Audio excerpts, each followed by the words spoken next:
দর্শক, IFIC bank নিবেদিত সংলাপ প্রতিদিন আয়নাঘরের বন্দিশালা অনুষ্ঠানে আমি শফিক শাহীন আপনাদের প্রত্যেককে স্বাগত জানাচ্ছি।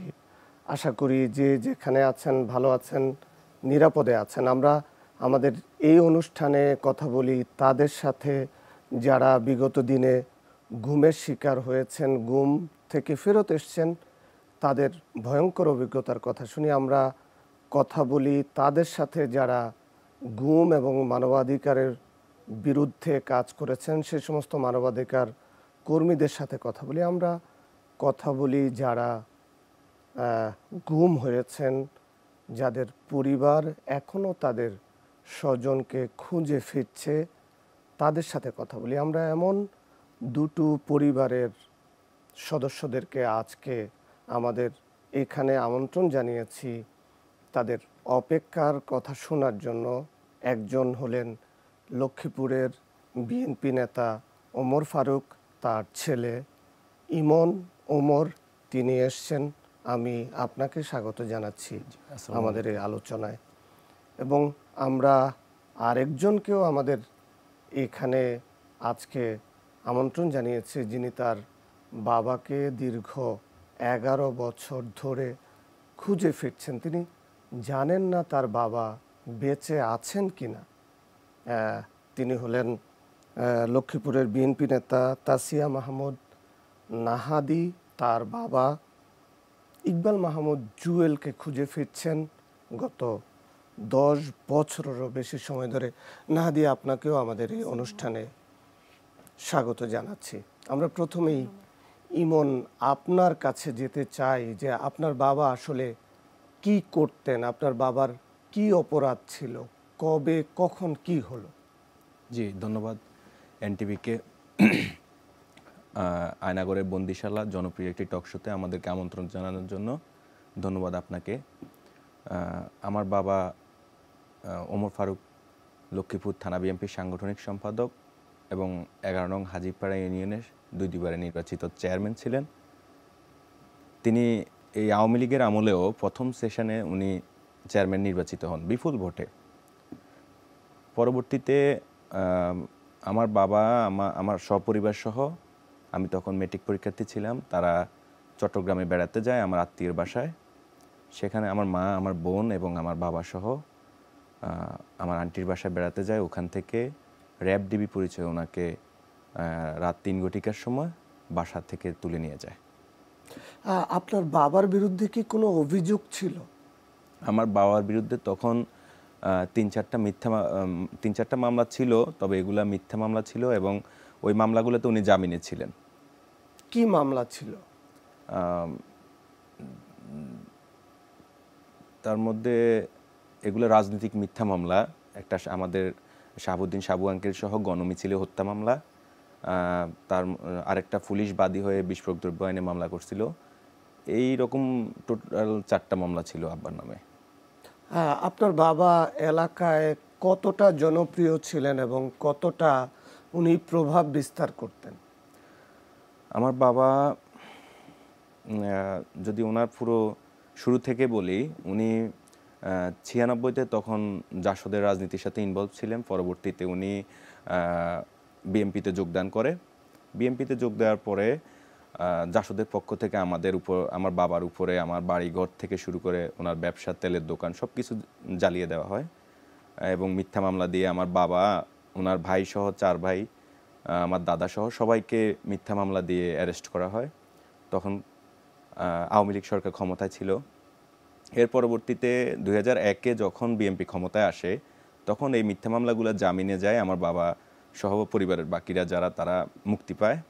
পরবর্তীতে ওই এলাকার জনগণ তারা চিন্তা করছে যে আপনি দাঁড়ান, আমরা আপনাকে ভোট দিব। বিপুল ভোটে আমার বাবা তখন নির্বাচিত হয়, চেয়ারম্যান নির্বাচিত হয়। একটানা উনি 2009 সাল পর্যন্ত ওনার চেয়ারম্যান ছিলেন। পরবর্তীতে 2011 সালে ভোট হয় আওয়ামী লীগ সরকারের আমলে। তখন আমার বাবার সাথে প্রতিদ্বন্দ্বী প্রার্থী ছিলেন, আপনি জানেন, সবাই জানে, দেশবাসী জানে, ওই যে শেখ হাসিনার পিএস যে জাহাঙ্গীর, 400 কোটি 400 কোটি টাকার টাকার মালিক। জি চাঁদা দুর্নীতির মামলা আছে যার নামে। ওনার মামা আমার বাবার সাথে প্রতিদ্বন্দ্বী প্রার্থী ছিলেন নির্বাচনে। তা আমার বাবা তখন ওনার সাথে বিপুল ভোটে জয় হয়। জয় হওয়ার পরে উনি এখান থেকে ওনার ওদের একটা হিংসা শুরু হয় যে আওয়ামী লীগ ক্ষমতায় এই লোক কিভাবে এখনো চেয়ারে থাকে বা পরিষদে বসে। তখন তারা হিট করে প্রথম আমার চাচা হাজীপাড়া ইউনিয়ন যুবদলের সভাপতি ছিলেন। আওয়ামী লীগ ক্ষমতায় আসার পরে প্রথম আমার চাচাকে লক্ষ্মীপুরে নৃশংসভাবে হত্যা করা হয়। আমার চাচা 16 ডিসেম্বর শহীদ মিনারে ফুল দিতে গেলে রাত 12টা 1 মিনিটে 16 ডিসেম্বর 2011 সালে রাত 12টা 1 মিনিটে তিনি যখন শহীদ মিনারে শহীদদের প্রতি শ্রদ্ধা নিবেদন করতে আমরাও যাই, সবাই যাই প্রতি বছর, তখন আওয়ামী সন্ত্রাসীরা অস্ত্রশস্ত্র নিয়ে পুলিশের উপস্থিতিতে চন্দ্রগঞ্জ থানা বা তখন এটা শহর পুলিশ ফাঁড়ি ছিল, ওখানকার মামুন দারোগা সহ সবাই উপস্থিতিতে আমার চাচাকে নৃশংসভাবে কুপিয়ে হত্যা করে 2011 সালে 16 ডিসেম্বরে। পরবর্তীতে আমার চাচাকে মারার পরে আমার বাবা একটু দুর্বল হয়ে যায়। ভাইকে মারি ফেলাইছে, স্বাভাবিক দুর্বল হওয়ার বিষয়। তাকে বিভিন্নভাবে নানানভাবে হুমকি দিত আওয়ামী লীগ থেকে যে পরিষদে বসতে দিবে না, নির্বাচন চেয়ারে বসতে দিবে না,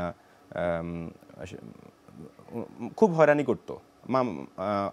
আমাকে নিয়েও হুমকি দিত, বোনকে নিয়েও হুমকি দিত, তোমার মেয়েকে উঠায় নিয়ে যাব, ছেলেকে মারি ফেলাবো, তোমাকেও মারি ফেলাবো, এই ধরনের হুমকি দামকি দিত। তখন বাবা, আপনারা সবাই তো জানেন, সারা বাংলাদেশে সবচেয়ে বেশি গুম খুনের শিকার হয়েছে লক্ষ্মীপুর জেলা এবং সাতক্ষীরা জেলা।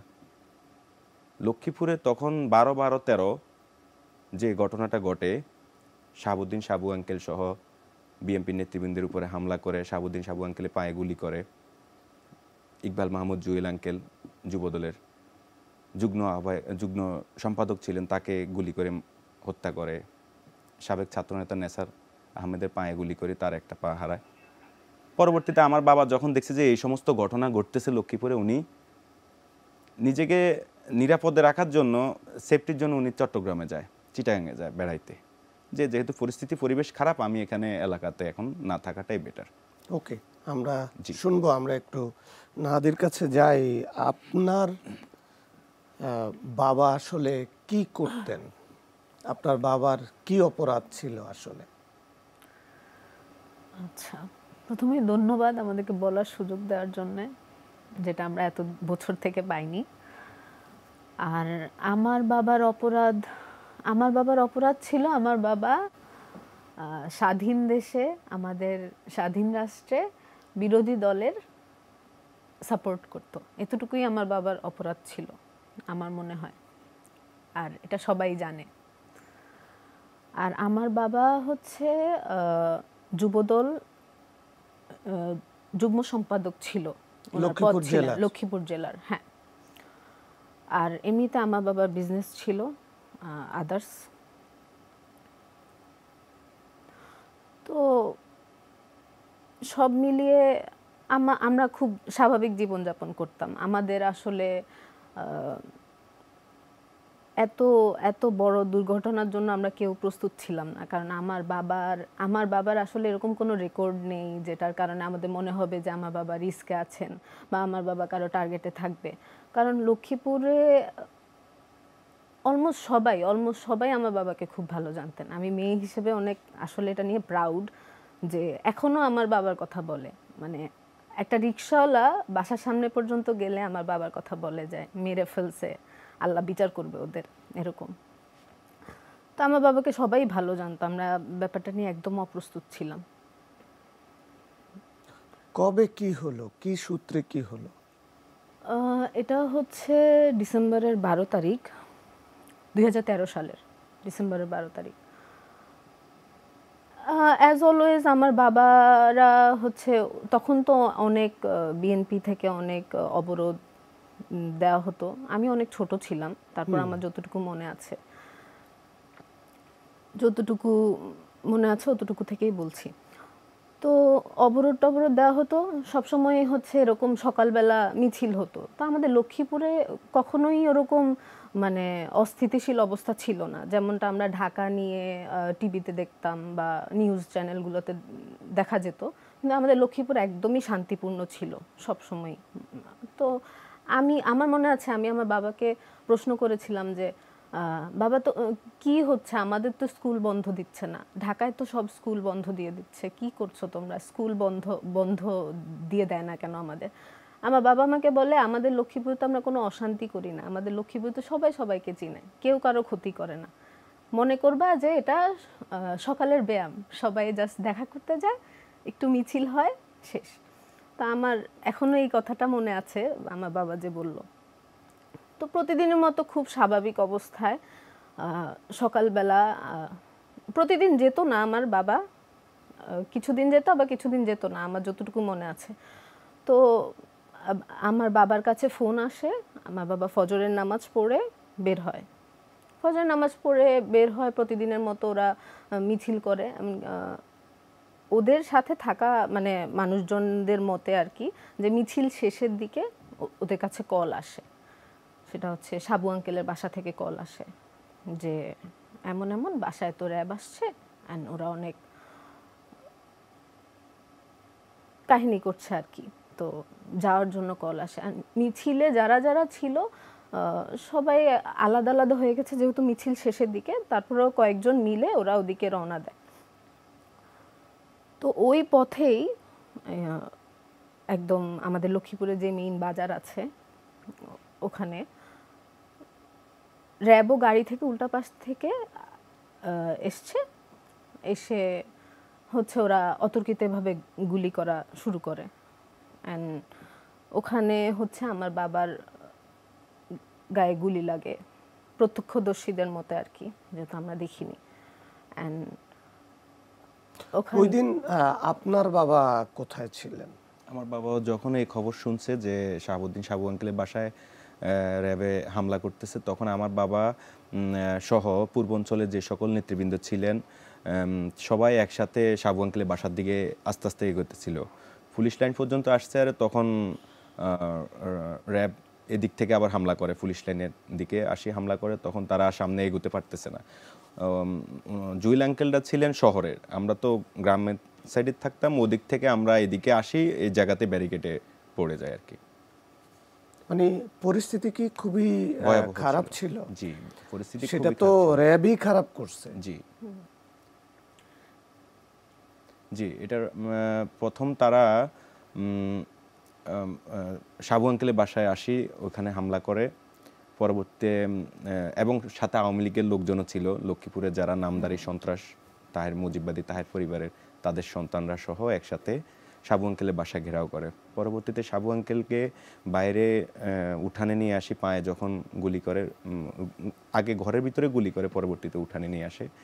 পরবর্তীতে এই কথা শোনা, যেহেতু উনি লক্ষ্মীপুরে ধরতে গেলে একজন অভিভাবক, জেলা বিএনপির সেক্রেটারি ছিলেন, ওনার উপরে হামলার ঘটনা শুনি পুরো লক্ষ্মীপুরের চতুর্দিক থেকে মানুষ, রাজনৈতিক নেতৃবৃন্দরা এগোতে শুরু করে সামনের দিকে, রায়পুর, রামগঞ্জ, রামগতি, চন্দ্রগঞ্জ থেকে শুরু করে সব সাইডের মানুষ চারদিক থেকে গিরি পালায় লক্ষ্মীপুরটাকে, শহরটাকে।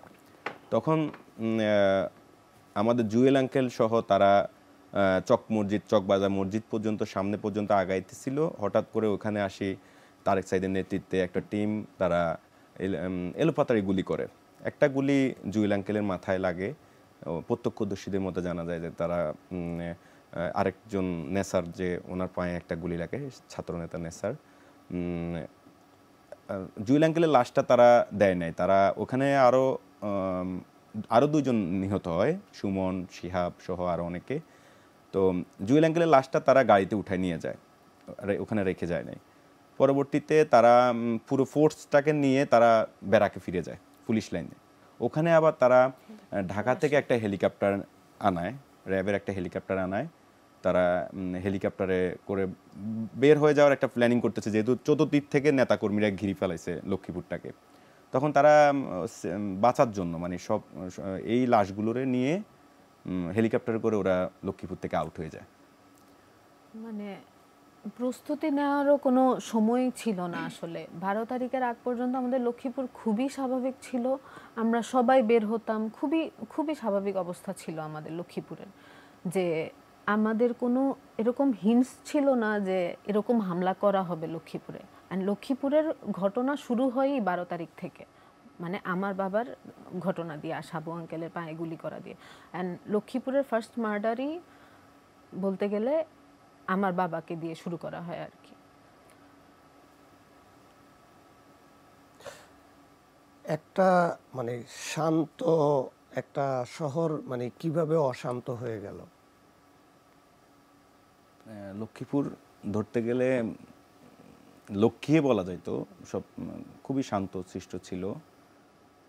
এখানে আওয়ামী লীগ ক্ষমতায় আসার পরে তারা বিএনপির যারা সাংগঠনিকভাবে শক্তিশালী ছিলেন, শুধু লক্ষ্মীপুরেই না, সারা বাংলাদেশে বিএনপির যারা সাংগঠনিকভাবে শক্তিশালী ছিলেন তাদেরকে টার্গেট করে করে করে করে তারা লিস্ট করে।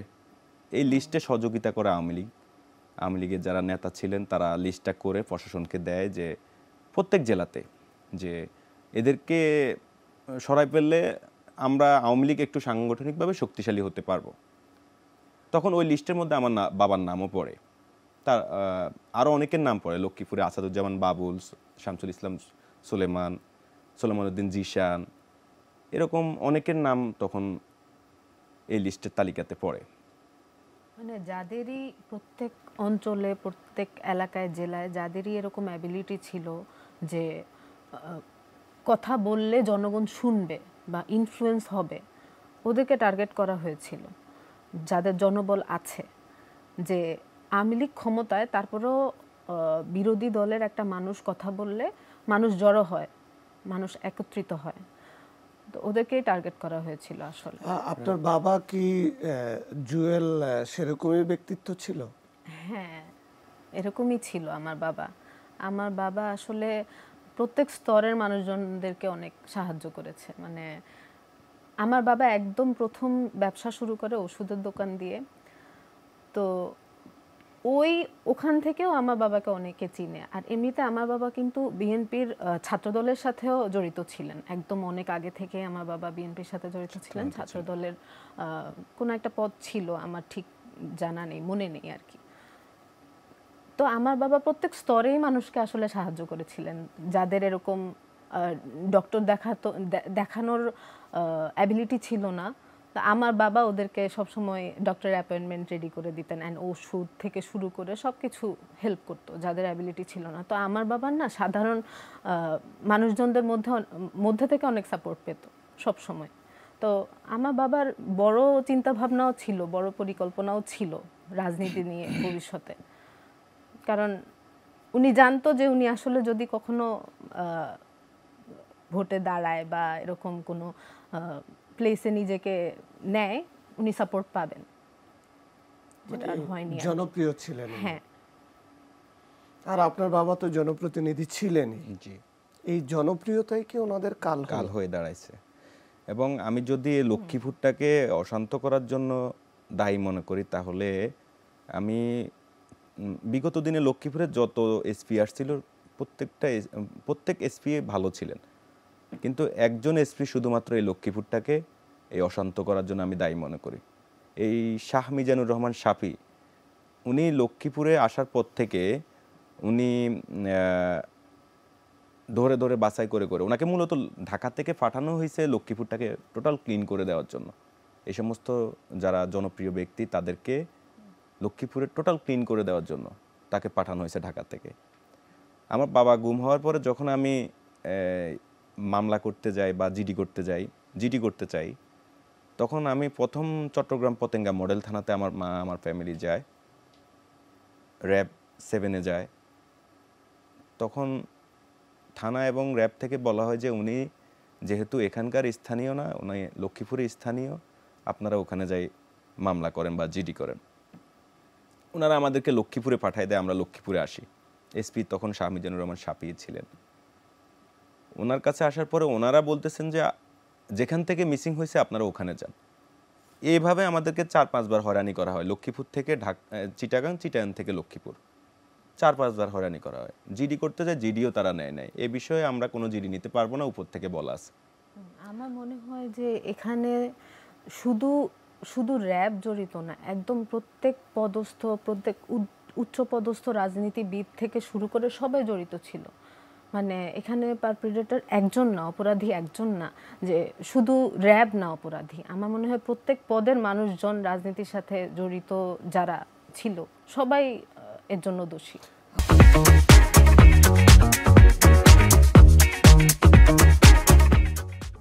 ইমন, আপনার বাবার সাথে কবে, কখন, কোথায়, কি আচরণ করা হলো, কোত্থেকে কি অবস্থায় তাকে তুলে নিয়ে যাওয়া হলো? আমার বাবাকে চট্টগ্রামে পতেঙ্গায় আমার খালার বাসা থেকে রাত্রে 3টার সময়, 3 ঘটিকার সময় বাসার নিচে প্রথমে 2টা মাইক্রোবাস আসি। তারা আমার বাবাও ওইখানে যখন বেড়াতে যায় দারোয়ানকে বলে দেয় যে নিচে যদি কেউ আসে তাহলে আমাকে উপরে একটু নক করবেন। তো দারোয়ানকে বলার পরে দারোয়ান ওইটাই চিন্তা করছে, ওইটাই মাথায় কাজ করছে। প্রথমে গেট খুলতে বলছে, উনি গেট খোলে নাই। উনি বলছে যে চাবি ওনার গেটের চাবি ওনার কোমরে ছিল। উনি বলছিল যে আমি চাবি নিয়ে আসতে রুমে যাচ্ছি, চাবি নিয়ে আসি খুলতেছি। চাবির কথা বলে উনি ভিতরে ঢুকিয়ে আমার বাবাকে নক করতে চাইছিল, কিন্তু ওনার চাবিটা ওরা দেখে ফেলে, ওরা ভিতরে যাইতে দেয় না। বলছে যে ভিতরে ঢুকবি তোকে একদম গুলি করে দেব। তখন আপনার বাবার ভিতরে এই ধরনের শঙ্কা কেন ছিল? আমার বাবাকে এর আগে উনি যেহেতু রানিং চেয়ারম্যান ছিলেন, ওনাকে কিছু প্রশাসনিক ওনার বন্ধু হেল্প করতো। তারা নক করছিল যে ফারুক তুমি একটু সাবধানে থাকিও, তোমাকে নিয়ে আলোচনা হইতেছে বা তোমাকে সরানোর জন্য অনেক পরিকল্পনা নেওয়া হইতেছে। ওনারা আমার বাবাকে ইনফরমেশন দিত। তখন বাবা বলছে যে ঠিক আছে স্যার, আমার অপরাধটা কি, বা আমি তো কোনো মামলাগুলোতে জামিনে আছি, আমাকে কেন এরকম হয়রানি করা হইতেছে, আমার তো কোনো দোষ নাই, অপরাধ নাই, মানুষ আমাকে চায় বা এলাকার জনগণ চাইছে দেখে আমি চেয়ারম্যান হয়েছি, না হলে চেয়ারম্যান হওয়াটাই কি আমার অপরাধ বা আমার দোষ? ঠিক আছে, প্রয়োজনে আমি রাজনীতি ছাড়িয়ে দিমু বা আমি চেয়ারম্যানিও ছাড়িয়ে দিমু, আমি চলে যাব দরকার হলে দেশের বাইরে, তারপরেও আমাকে স্যার আমার সন্তানদের দিকে তাকাই, এভাবে অনেক কিছু উনি বুঝাই নিত স্যারদেরকে। তখন ওই ওই ওই রাত্রে তারা নিচে আসি, বাসায় ঢুকি প্রথম দোতলায়, আমার খালারা থাকে 3 তলায়, দোতলাতে তারা খোঁজাখুঁজি করে পায় না। পরে উপরের তালাতে আসি, দরজা ভাঙা শুরু করে। ভিতরে আমার মা বাবা বেডরুমে ঘুমানো অবস্থায় ছিলেন, স্বাভাবিকভাবে ঘুমানো ছিলেন। তখন আমার খালু যখন দেখতেছে যে বেশি জোরাজোরি হইতেছে, দরজাটা খুলে দেয় তারা। ওরা ডিরেক্ট আমার বাবার বেডরুমে ঢুকে যায়। আমার মা বাবা কিন্তু এখনও ঘুমানো অবস্থায়। তো বাবা ঘুম থেকে ওঠার পরে বাবাকে জিজ্ঞেস করতেছে আপনি কি লক্ষ্মীপুরের হাজিপাড়া ইউনিয়নের চেয়ারম্যান ফারুক? উনি বলছে যে জি স্যার।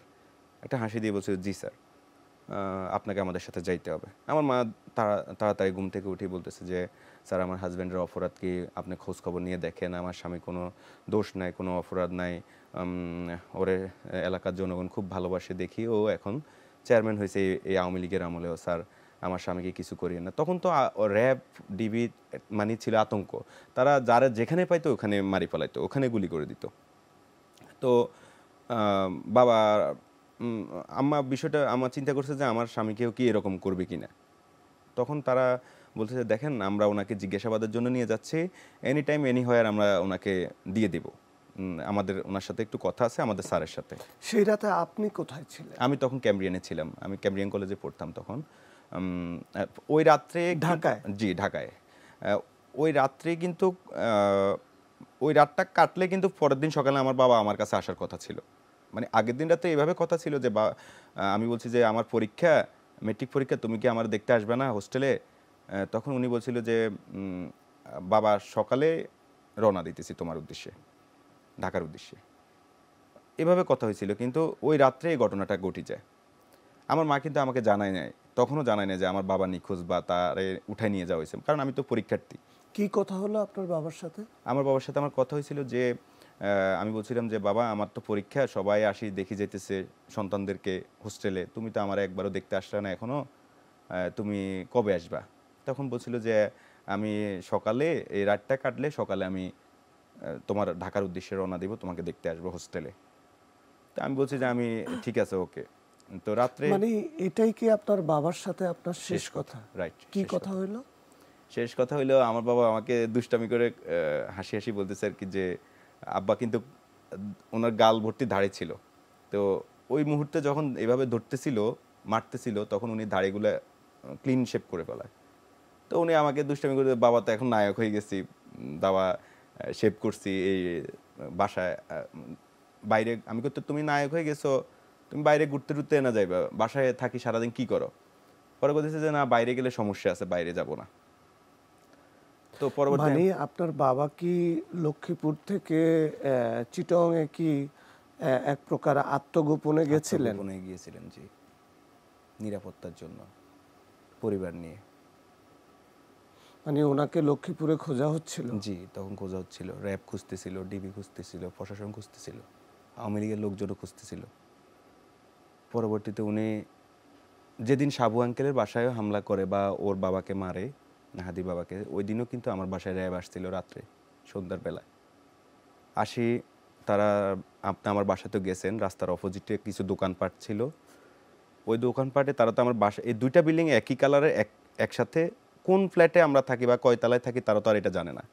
তখন তারা আসি, রাস্তার অপোজিটের দোকানগুলোতে গাড়িগুলো আমার বাসার সামনে রাখি, রাস্তার অপোজিটের দোকানগুলোতে জিজ্ঞাসা করতেছিল যে ফারুক চেয়ারম্যান কোন বিল্ডিংয়ে কয়তলায় থাকে।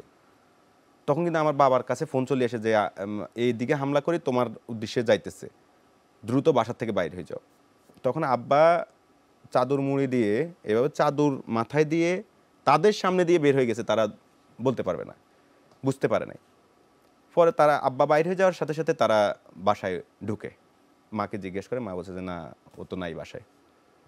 এই বাবা বাইর হয়ে যায়, গাড়িতে উঠি ঝুমুর পার হয়ে যায়। পরে আম্মাকে ফোন দিয়ে বলতেছে তুমি তাড়াতাড়ি রেডি হও, প্রমিকে নিয়ে রেডি হও, আমরা এলাকার থেকে আউট হয়ে যাবো।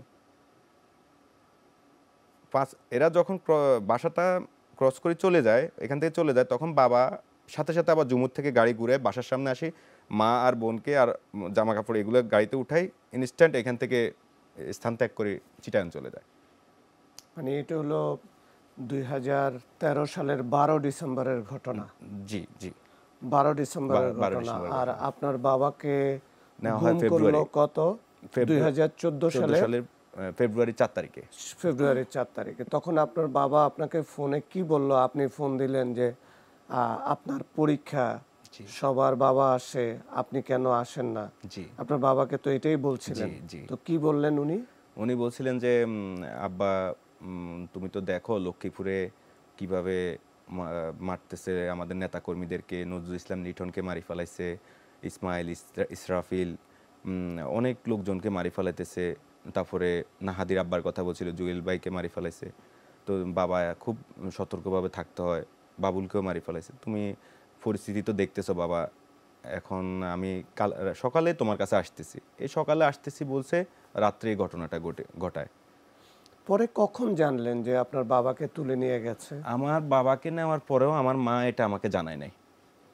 2 দিন পরীক্ষার পর্যন্ত, ক্ষতি হবে বলে? জি, আমার পরীক্ষার ক্ষতি হবে বলে আমি 2 দিন পর্যন্ত আমি জানি না যে আমার বাবা নিখোঁজ বা তাকে তুলে নেওয়া হয়েছে। কিন্তু আমার মা হোস্টেল সুপারকে আর ক্যাম্পাসের ভিপি স্যারকে বলে দিছে যে ইমন যেন কোনোভাবে এটা বুঝতে না পায়, টের না পায়। স্যাররা আসি আমাকে খুঁজতেছে, ইমন কই, ইমন কই। আমি বুঝতেছি না যে কেন হঠাৎ আমার প্রতি এত আন্তরিকতা বা আমার খুঁজতেছে সবাই। আমার একটা নোয়াখালীর বন্ধু, সে প্রথম আলো পত্রিকাতে যখন হেডলাইনে এটা দেখে যে র্যাব ডিবি পরিচয় অপহরণের অভিযোগ, লক্ষ্মীপুরের বিএমপি নেতা চট্টগ্রাম থেকে অপহরণ করা হয়, তখন এই নিউজটা সে দেখি নিচের থেকে আমার রুমে নিয়ে আসে পত্রিকাটা, আনি আমাকে দেখায় যে এই ইমন, এটা তো তোর বাবার খবর, নিউজ দেখতো তোর বাবা কিনে। তখন আমি পত্রিকাতে এটা দেখে আমার তো আর মাথা ঠিক নেই। আমি আমার মাকে ফোন করছি, তুমি এই আব্বা কই? কয় তুই কই থেকে জানছিস? সমস্যা নাই, তোর বাবা ঠিক আছে, জেলে আছে। মিথ্যা কথা বলছিল, জেলে আছে, তুই টেনশন করার কোনো কারণ নাই, পরীক্ষা দাও বাবা, তোমার আব্বুর কিছু হইতো না। আমি এভাবে বলছিলাম, আমি বলছি যে সত্যি তো, ঠিক আছে তো, কোনো সমস্যা নাই তো? বলছে হ্যাঁ কোনো সমস্যা নাই। আসলে কিন্তু তখন তারা দৌড়াদৌড়িতে ছিল, আমাকে কিছু বুঝতে দেয় নাই। আমি পাগলামি করি বা পরীক্ষা না দিয়ে যদি আমি বাইরে হয়ে যাই বা পরীক্ষার রেজাল্ট খারাপ করি, এই কারণে কিন্তু আমাকে তারা এটা জানায় নাই। পরে আমি হোস্টেল থেকে পরীক্ষা শেষ করে 1.5 মাস পরে বাইর হওয়ার পরে আমি জানি যে আমার বাবার কোনো সন্ধান এখনো নাই, টোটাল সে নিখোঁজ, তার কোনো খোঁজ খবরও নাই। পরবর্তীতে আমি সহই এবার আস্তে আস্তে খোঁজ খবর নিতে শুরু করি। র্যাবের 11 তারেক সাইদ যিনি, তার সাথে দেখা করি, নারায়ণগঞ্জে যাই, তার সাথে দেখা করি। সে আমার খালুস হয়ে যায় আমি। সে আমার বলছিল যে তোমার বাবার নামে লক্ষ্মীপুর থেকে একটা চিঠি স্বরাষ্ট্র মন্ত্রণালয়ের দপ্তরে দেওয়া হয়। ওই চিঠিতে লেখা ছিল যে ওমর ফারুক উল্লিখিত ব্যক্তি দ্বারা অত্র ইউনিয়ন সহ 5-7টা ইউনিয়নে আওয়ামী লীগ সাংগঠনিকভাবে গতিশীল হইতেছে না বা রাজনীতি করার সুযোগ পাইতেছে না, দ্রুত তার বিরুদ্ধে সাংগঠনিকভাবে ব্যবস্থা নিন বা দ্রুত তার বিরুদ্ধে ব্যবস্থা নিন, এভাবে করে চিঠিতে লেখা ছিল। তারপরে তোমার বাবার এই ঘটনাটা ঘটে। তবে আমি কার কার কাছে আছে আমি জানি, টাকা লাগবে, টাকা চাইছিল আমাদের কাছে, যে মুক্তিপণ দিলে তাকে ছাড়াই আনা সম্ভব। কত? 1 কোটি টাকা বলছিল উনি। 1 কোটি টাকা? জি। তো পরবর্তীতে 1 কোটি বলছিল, আমি বলছি যে আমার বাবা একজন সামান্য ইউনিয়ন পরিষদের চেয়ারম্যান, এত টাকা তো, উনি তো খুব সৎ। আসলে আমার বাবা খুব সৎ ছিলেন। আমার কিন্তু এখনো বাড়িতে থাকার ব্যবস্থা নেই, একটা ঘরও নাই। এবং ওনার সততার জন্য আমরা এই বিগত 10-12 বছর খুব কষ্ট করতে হয়েছে, এবং আমাদের ভবিষ্যতের জন্য উনি কিছু করে যায়নি।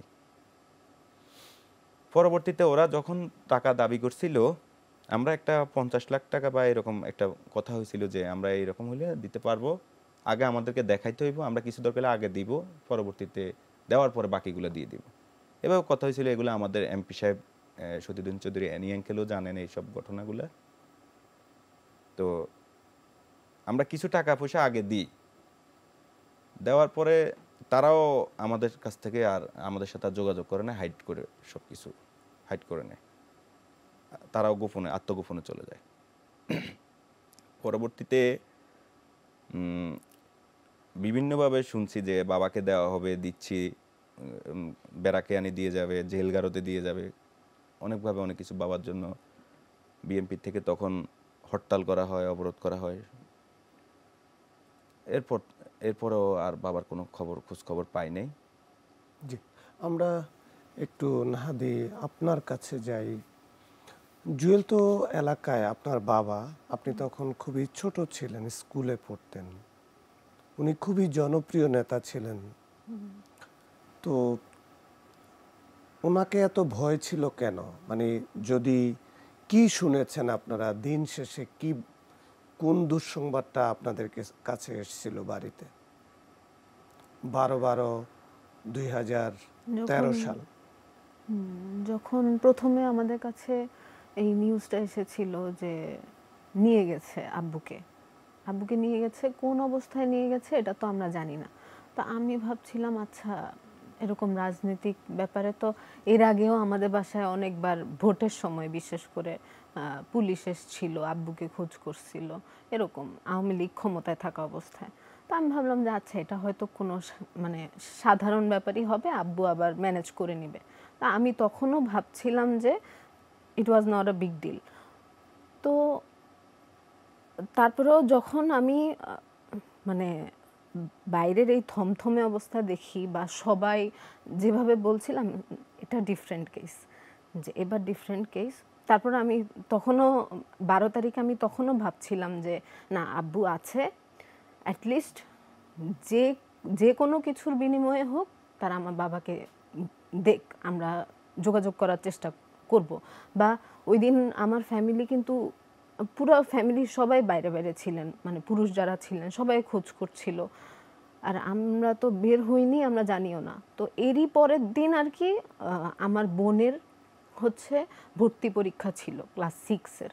তো আমার বোনকে আমি অনেকটুকু স্ট্রংই ছিলাম, আমার বোনকে কিন্তু আমি নিয়ে গেছিলাম স্কুলে। তো ওই স্কুলে, আমাদের গার্লস স্কুলে যেতে কিন্তু আমাদের বাজারের উপর দিয়েই যেতে হয়, আর ওখানেই কিন্তু ঘটনাটা ঘটেছিল। তো যখন আমি 13 তারিখ আমার বোনকে নিয়ে যাচ্ছিলাম, এত খারাপ অবস্থার মধ্যে আমার কথা হচ্ছে যে না, আমার বোনের ভর্তি পরীক্ষা ঠিক থাকতে হবে, এখানেই চান্স পেতে হবে আর কি।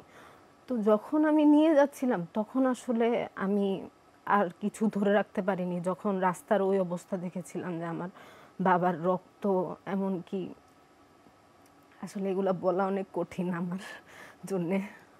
তো তো অনেক বাজে অবস্থা ছিল, এমনকি মাথার মগজও বের হয়েছিল।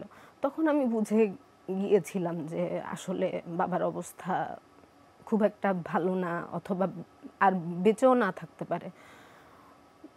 তো তখন আমি বুঝে গিয়েছিলাম। তারপরেও আমার মা তো আশা নিয়েই বসেছিল। আমার মা তো বলছিল যে যে কোনো কিছুর বিনিময়ে হোক আমার স্বামীকে যাতে ওরা ফেরত দেয়।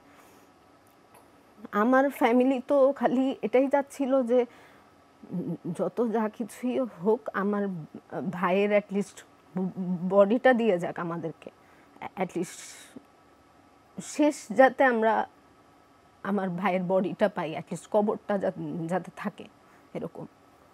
বাট আমরা তো পরে আর কোনো খোঁজ পাইনি। ওই দিন মানে ওই কয়েকদিন এতটুকু মানে খারাপ অবস্থা যাচ্ছিল সবার। ওই কয়েকদিন এমন কোনো জায়গা নেই লক্ষ্মীপুরের, আমার ফ্যামিলি বলেন বা যারাই আমাদের ওয়েল উইশার্স ছিলেন সব জায়গায় খুঁজছে। এমনকি সবাই এটা মাথায় রেখে খুঁজেছে যে হ্যাঁ হয়তো আমরা মৃতই পাবো, কিন্তু আমরা অ্যাটলিস্ট লাশটা যেন পাই, আমরা মৃতই পাবো হয়তো। যত খাল বলেন, নদী টদী সব কিছুর আশেপাশে খুঁজেছে। আমার এখনো মনে আছে সব কিছু। আর যতবারই নিউজ দেখতাম যে এরকম অজ্ঞাত বডি পাওয়া গেছে বা এরকম মানে লাশ পাওয়া গেছে, ততবারই মানে আমরা কনসার্ন হয়ে যেতাম যে আমার বাবা কিনা এটা। কিন্তু আনলাকিলি আমরা আর পাইনি আব্বুকে, আর ওখান থেকেও কোনো রেসপন্স পাইনি। আসলে এগুলো আমরা না তখন অনেক বলেছিলাম, আমরা চুপ থাকিনি, কিন্তু আমাদের এই আওয়াজটুকু পৌঁছায়নি কারো পর্যন্ত। সব কিছু তো তাদের কন্ট্রোলে ছিল, আমাদের এগুলো সম্প্রচার করা হয়নি, কোনো কিছু দেখানো হয়নি। তারপরেও কিছু সাংবাদিকদের দাদ দিতে হয়, ওরা এত কিছুর মধ্যেও খোঁজখবর নিয়েছিল, রেখেছিল, আসল ঘটনা কি জানতে চেয়েছিল, আমাদের সাথে যোগাযোগ করেছিল। আপনি একজন তার মধ্যে, আপনিও বাসায় গিয়েছিলেন আমার মনে আছে। তো এগুলা নিয়ে কথা বলা আমাদের সিকিউরিটি কনসার্নও ছিল, যেহেতু তখন সব কিছুই অনেক রিস্কি ছিল, আমাদেরও সাবধানে থাকতে হতো, বা আমরাও ভয়ে ছিলাম যে আবার কোন ক্ষতি করে ফেলে বা আবার কিভাবে না কিভাবে টার্গেটে এসে পড়ি। তারপরে আমরা বলে যাচ্ছিলাম, আমাদের আসলে ভয়ের চেয়ে কষ্ট বেশি ছিল যে আমাদের আর হারানোর কী বা আছে। আমাদের আশা যত স্বপ্ন ওই দিনই শেষ হয়ে গিয়েছিল, এমন ছিল আর কি আমাদের অবস্থা। তো আমরা বলে যেতাম যখন মনে পড়ে যে আমার বাবাকে এইভাবে অসহায়ভাবে নৃশংসভাবে যে খুন করে নিয়ে যাওয়া হয়, যখন রাস্তায় ফেলে এভাবে খুন করা হয়, তখন মনে হয় যে আসলে আমরা না বললে, আমরা না জানালে এগুলা কে জানাবে। অ্যাটলিস্ট জনগণের কাছে জানানো উচিত যে কতটুকু নৃশংসভাবে মানুষকে মারা হয়েছিল, কতটুকু অসহায়ভাবে মানে এভাবে খুনগুলা করা হয়েছিল। আর এগুলো সব কিছুই অনেক পরিকল্পিতভাবেই করা হয়েছে একদম।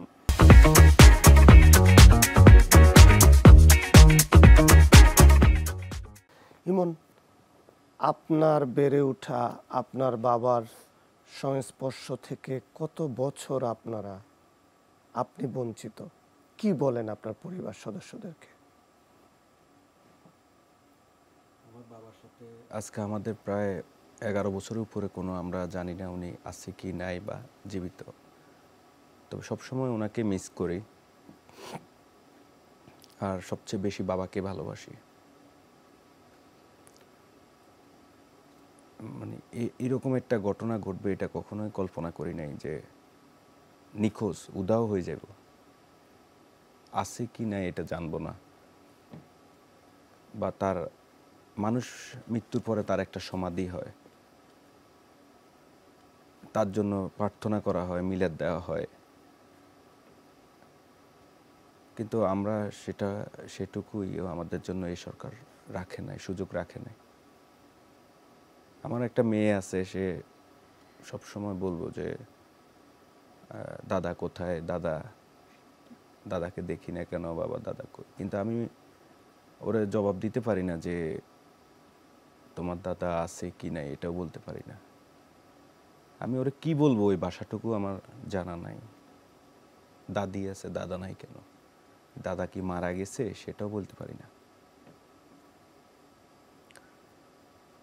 আশা করছিলাম যে হয়তো যদি বাবাকে না রাখে, মারি ফেলায় বা কিছু তার সাথে কোনো অন্যায় কিছু করা হয়, তাহলে অন্তত তার লাশটা দিবে আমাদেরকে। কিন্তু সেই আশাটাও আমাদের,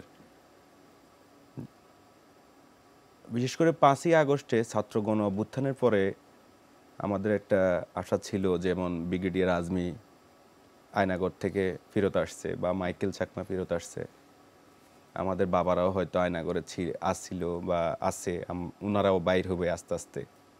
আমি ওই রাত্রে থেকে 3 দিন আমি ডিজিএফআই হেডকোয়ার্টারে আমাদের মায়ের ডাকের প্রধান সমন্বয়ক সানজিদা ইসলাম তুলিয়ান্টি সহ আমিও ওখানে ছিলাম। 3 দিন পর্যন্ত অবজার্ভ করছিলাম, দেখছিলাম যে এটাই আয়নাগর। ডিজিএফআই হেডকোয়ার্টারটা সবাই আমরা ভাবছিলাম যে এটাই আয়নাগর এবং এটা সঠিক, এটাই আয়নাগর এবং এখান থেকে অনেকে মুক্তি পায়। আমরা ভাবছিলাম যে এখান থেকে আমাদের বাবারাও ফেরত আসবে। কিন্তু আজকে এত দিন হয়ে গেল, এত মাস হয়ে গেল, কিন্তু আমরা অনেকে ওখান থেকে ফেরত আসছে, আমাদের বাবার কোনো সন্ধান পাইনি। আপনিও তো আপনার বাবার প্রথম সন্তান। 11 বছর হয়ে গেল, মানে আপনারা মোটামুটি ধরেই নিয়েছেন যে আপনার বাবাকে হত্যা করা হয়েছে। আপনি ইমোশনাল হয়েছিলেন এবং বলছিলেন যে এমন কোনো খাল নেই, পুকুর নেই, নালা নর্দমা নেই যেখানে আপনারা খোঁজ করেননি, এলাকাবাসী খোঁজ করেনি আপনার বাবা ইকবাল মাহমুদ জুয়েলকে।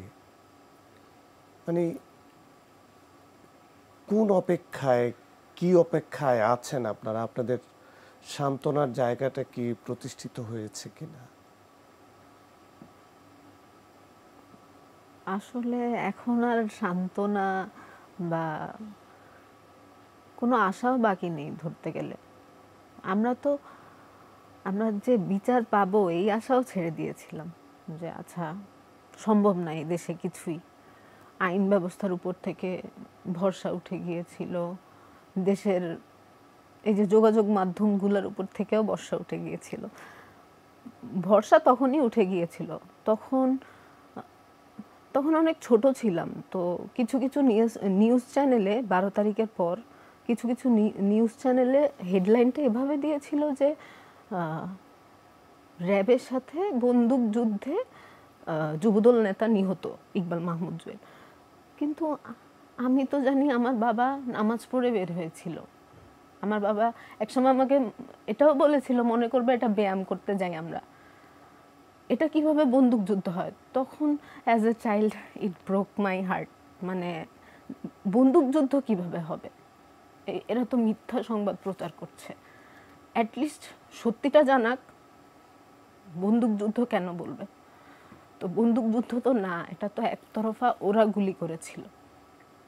এখানে তো আমাদের মানে আমার বাবারা নিরস্ত্র ছিল, ওদের কাছে ফাইট করার মতো কিছু ছিল না বা সময়ও ছিল না, অতটুকু সময়ও দেয়নি, মানে এতটুকু অসহায় ছিল। আসলে এখন আর কোনো আশা বাকি নেই কিছু নিয়েই। কি বলে সান্ত্বনা দেন আপনি, যেহেতু আপনার বাবার প্রথম সন্তান, আপনার বোন আছে, ভাই আছে, স্বামীর জন্য অপেক্ষা করা আপনার একজন মা আছে, কি আলোচনা হয় আপনাদের ভিতরে? সান্ত্বনা বলতে আমার আমার বাবাকে নিয়ে আমরা আসলে যথেষ্ট কন্টেন্ট, মানে যথেষ্ট প্রাউড। মানে 11 বছর হয়ে গেছে, ইউ ওয়ন্ট বিলিভ যে এই যে কিছুদিন আগে মানে এরকম পথে উঠতে বসতে এমন এমন ঘটনা হয় যেটা নিয়ে আসলে একদম মন ভরে যায় যে আচ্ছা না, হি ওয়াজ আ গুড ম্যান।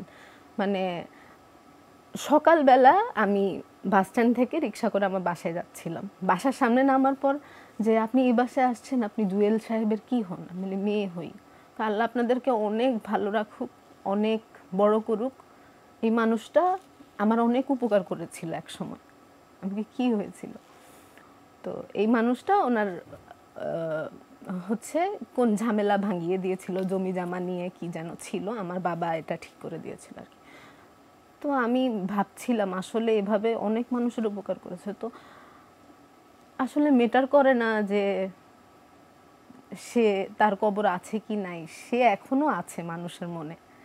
11 বছর পর যে একটা একটা এরকম সাধারণ মানুষ তার কথা মনে রেখেছে, এটাই আমার জন্য অনেক, মেয়ে হিসেবে আমি অনেক প্রাউড ফিল করি এটা, যে তার কথা এখনো মানুষ মনে রাখছে, শুধু আমরা না। আপনার বাবার স্পর্শের কথা আপনার মনে আছে? মানে সর্বশেষ কখন বাবা এবং মেয়ের? সর্বশেষ আমার বাবার সাথে আমার ফোনে কথা হয়েছিল। আমি কিন্তু আমার বাবার এই ঘটনার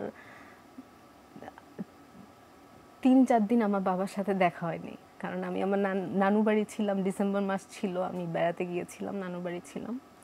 তো আমার বাবার সাথে 3-4 দিন দেখা হয়নি, কিন্তু আমার বাবা আমাকে 11 তারিখ ফোন দিয়েছিল যে বাবা তুমি কোথায়, তুমি চলে আসো বাসায়, তোমার বোনের তো পরীক্ষা, তোমার বোনের এগুলা তোমাকে দেখিয়ে দিতে হবে না, চলে আসো বাবা, অনেক সুন্দর করে বলেছে। তো আমি বলছি আচ্ছা ঠিক আছে আব্বু, চলে আসবো আজকে না কালকে। আমি অনেক বেড়ানো পছন্দ করতাম। তা আব্বু বলতেছিল যে চলে আসো তুমি বাসায়, ওখানে থেকে কি করবা, তোমার বোনকে পড়াও। এটাই আমার বাবার সাথে অনেক সুন্দর করে বলেছিল যে ও আব্বু আমাকে মা করে বলেছিল যে মা চলে আসো বাসায়। এটাই আমার আব্বুর সাথে লাস্ট কথা ছিল। এরপরে আমি আমার বাবাকে আর দেখিনি। তো ওই আফসোস আমার এখনো রয়ে গেছে, ওই রিগ্রেট যে আমি কেন আসলে ওই দিন যাইনি, তাহলে তো আমি অ্যাটলিস্ট দেখতাম বাবাকে আর একবার। মানে কারা কোথায় কিভাবে হাওয়া করে দিল আপনার বাবাকে? নিয়েছিল তো ঠিক আছে, সবাই বলে যে র্যাবের পরিচালনায় এটা হয়েছে। ওই যে বলেছিলাম না, আমার মনে হয় এগুলা অনেক পরিকল্পিতভাবে করা হয়েছে, এগুলোর সাথে সবাই জড়িত ছিল একদম। মামলা করেছেন আপনারা? মামলা যখন ঘটনা হয়েছিল তখন হচ্ছে আমার ফ্যামিলি থেকে মামলা করার অনেক চেষ্টা করেছে, কিন্তু কিছুই নেওয়া হয়নি, কিছুই নেওয়া হয়নি, কোনো মামলা, কোনো অভিযোগ কিছুই নেওয়া হয়নি। আসলে তখন দেশে প্রশাসন ছিল না, প্রশাসন বলতে কিছু ছিল না, একটা মানুষ গায়েব হয়ে গেল, কিন্তু আমরা অভিযোগ করতে যাচ্ছি, আমাদের অভিযোগও নেওয়া হচ্ছে না, এরকম। তো এখন কি অভিযোগ করবেন আপনারা? হ্যাঁ, আমরা ওরকম প্রিপারেশন নিচ্ছি। আর এমনিতে বিএনপি থেকে, মানে দল থেকে একটা অভিযোগ করা হয়েছে সাবু আঙ্কেলের নেতৃত্বে। আপনার বাবার জন্য আপনার দীর্ঘ 11 বছরের প্রতীক্ষা, প্রতিকারের জায়গাটা কি চিন্তা করেছেন?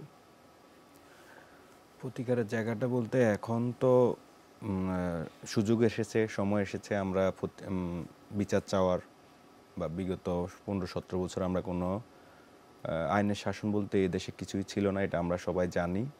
এখন আস্তে আস্তে আইনের শাসনের দিকে যাচ্ছে দেশ, এগোচ্ছে। তো আমরা আমাদের বিশেষ করে চাওয়া পাওয়ার কিছু নাই। দল থেকেও যেহেতু বাবা বিএনপির সাথে ছিল, বিএনপির কাছেও চাওয়া পাওয়ার কিছু নাই আমাদের, শুধুমাত্র আমরা একটা সুষ্ঠু বিচার চাই। এবং এই বিচারটা চাওয়ার পাশাপাশি এই বিচারের রায় দ্রুত কার্যকর চাই। আসামিরা অনেকে অলরেডি দেশের বাইরে পালানোর ব্যবস্থা করতেছে। তারেক সাঈদের বিরুদ্ধে আপনাদের অভিযোগ, দুই পরিবারেরই অভিযোগ, সে তো এখনো জেলখানায় আছে। জি, আপনার বাবাকে কোথায় রাখা হয়েছে, জুয়েলকে কোথায় রাখা হয়েছে, তাকে জিজ্ঞাসাবাদ করলেই তো এটা বের হয়।